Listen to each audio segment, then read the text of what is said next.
How to get the candle close timer on Tradingview app.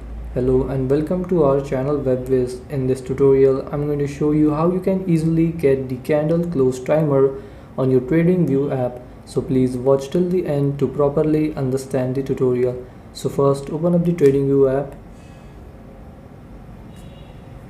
And then once you're in the Tradingview app, go open the stock, indices or futures or forex you want, where you want to get the candle close timer. So for example, I'm gonna open Tesla stock, and here in the bottom right side you will see this settings like option. Tap on it and then here scroll down, and you have to turn this countdown to bar close.